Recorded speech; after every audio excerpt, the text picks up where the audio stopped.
E aí, pessoal, tudo bem? Sejam bem-vindos a mais uma videoaula.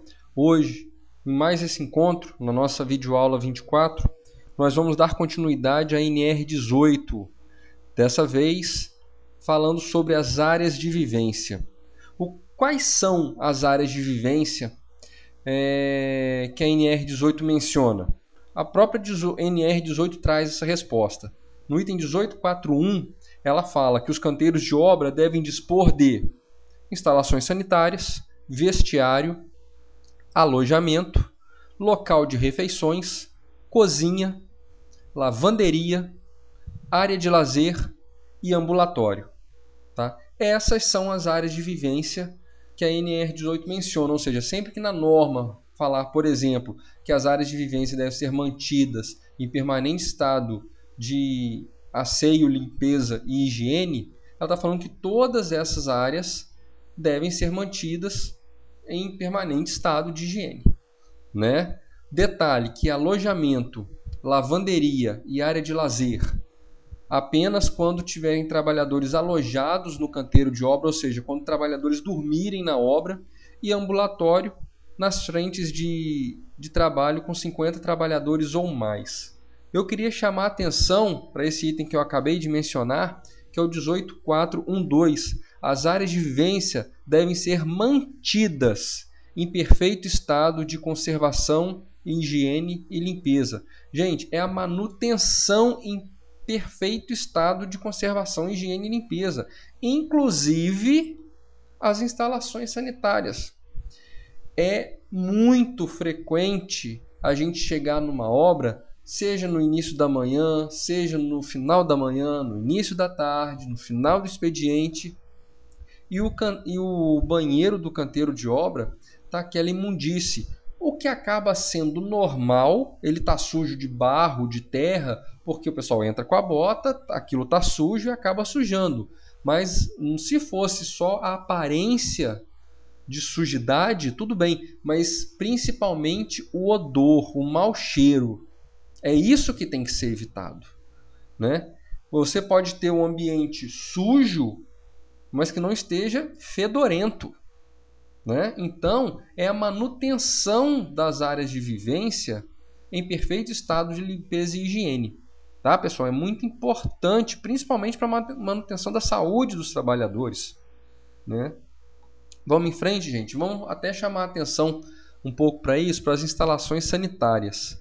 A norma fala que instalação sanitária deve ser constituída de lavatório. Gente, lavatório é a pia, tá? Vaso sanitário e mictório, cada um desses na proporção de um conjunto para cada grupo de 20 trabalhadores ou fração, bem como de chuveiro, na proporção de uma unidade para cada grupo de 10 trabalhadores ou fração.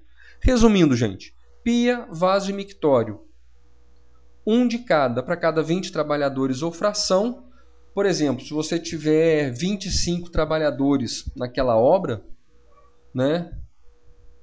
Você vai precisar de 2 pias, 2 vasos sanitários e 2 mictórios. Né? Porque um para atender os 20, o outro para atender a fração de 5. Tá? E chuveiro, um para cada 10. Ou fração. Né? No caso de 15 trabalhadores, basta uma pia, um vaso e um mictório, mas no caso você já precisaria de 2 chuveiros. Ok, gente? Vamos seguir adiante na parte de instalação sanitária.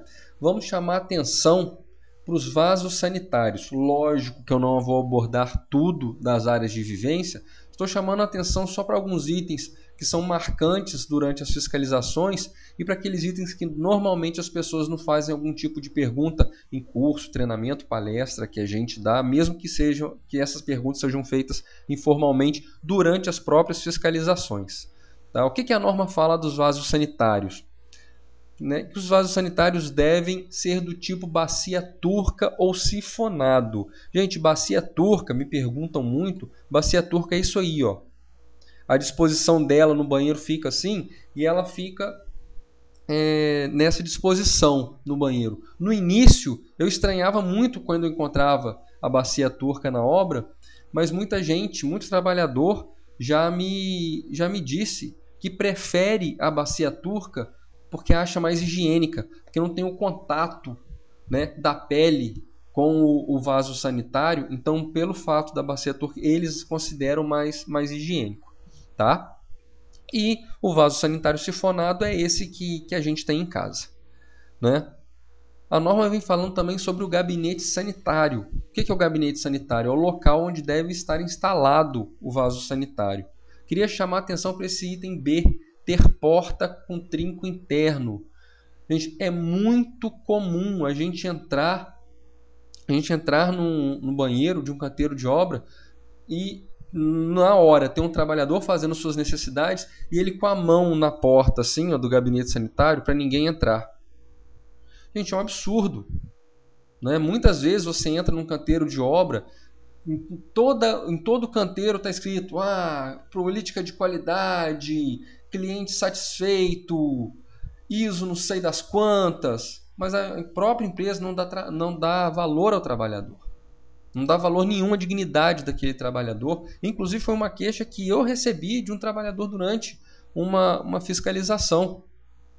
A gente olhando, eu dando uma olhada no banheiro, doutor, aqui o pessoal está preocupado até com o saco de cimento que entra na obra, mas não está preocupado com a gente no banheiro.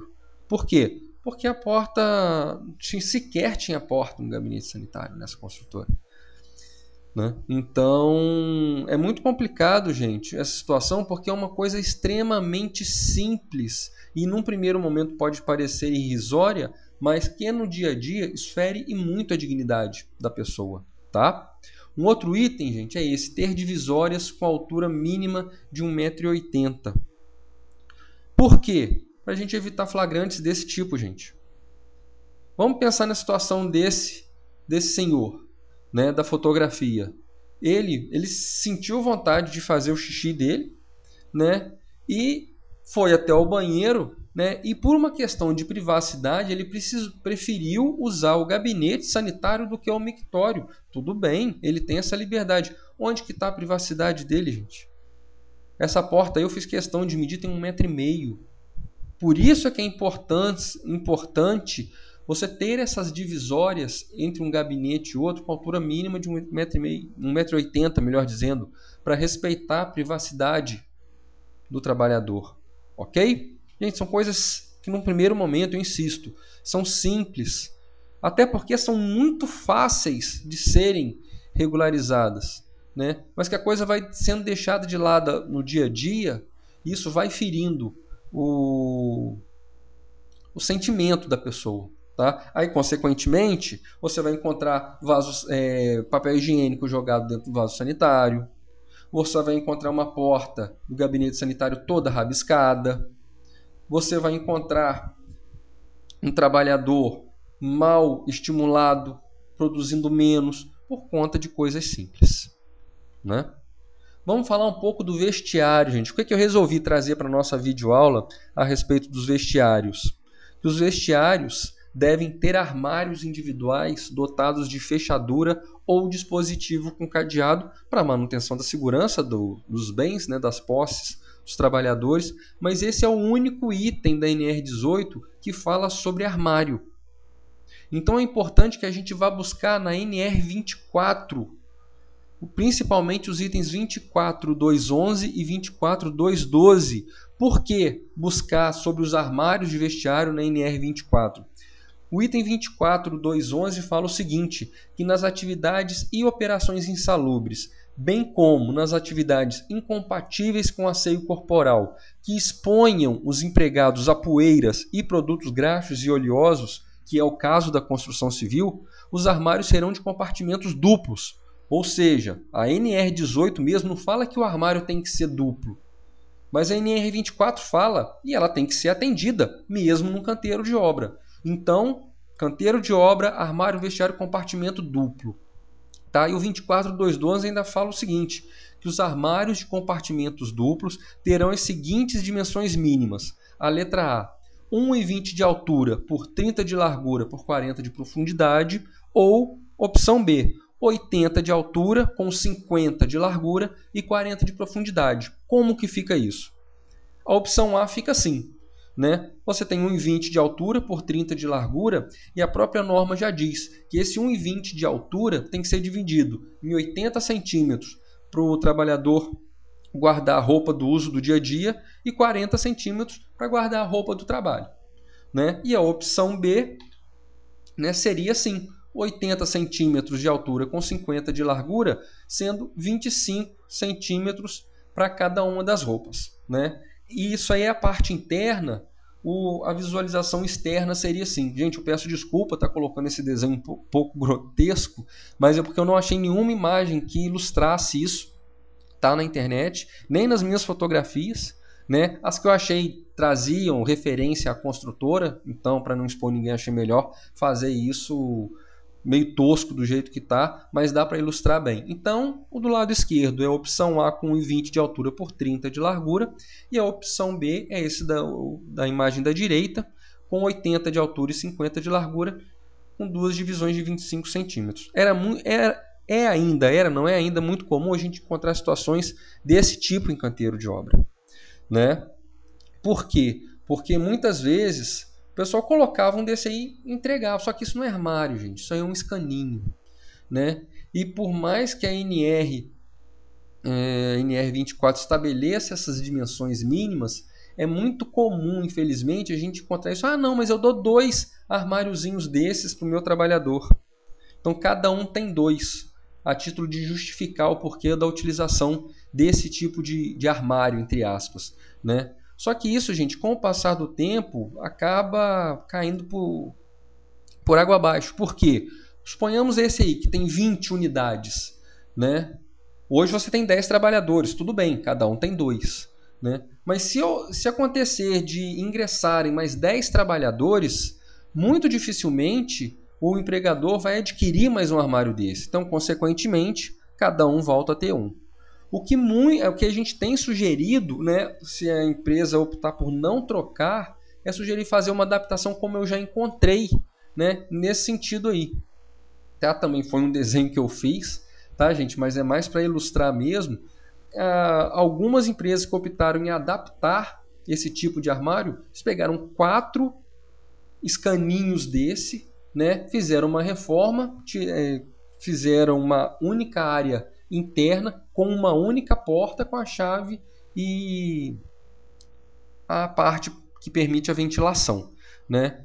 A empresa alegou que ficou mais caro do que se comprasse novo, mas não deixa de ser uma opção. Fica aí para ilustrar. Ok, gente? Vamos seguir adiante, que o nosso tempo já está passando. Local para refeições.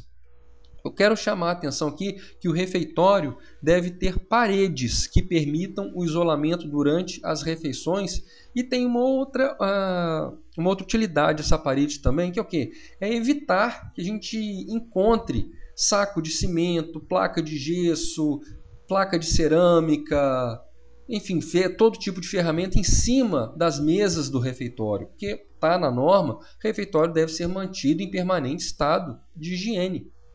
Né? Então, você transformando a mesa do refeitório em mesa que sirva de depósito, você vai estar fazendo tudo menos mantendo a higienização do local. Então, essa parede, além de permitir o isolamento durante as refeições, serve também para auxiliar na manutenção da higienização do local. E outro item, gente, que eu quis chamar a atenção é o item letra D. Ter capacidade para garantir o atendimento de todos os trabalhadores no horário das refeições. Não é todos os trabalhadores da obra. Suponhamos que você tem um canteiro de obra aí de 600 trabalhadores. Você não precisa, obrigatoriamente, ter um refeitório que atenda essa totalidade de trabalhadores. Você pode dividir o horário de almoço em 2 turnos, então pode fazer a capacidade do refeitório que atenda a metade desses trabalhadores, né? Aí você vai estar atendendo a totalidade dos trabalhadores no horário das refeições. Gente, fico por aqui. Como sempre, à disposição no Orkut, Gmail, Facebook e Twitter. Na próxima videoaula, no caso a número 25, nós continuaremos falando sobre a NR18. O meu obrigado a todos, fiquem com Deus e até a próxima. Um grande abraço, obrigado mais uma vez e tchau.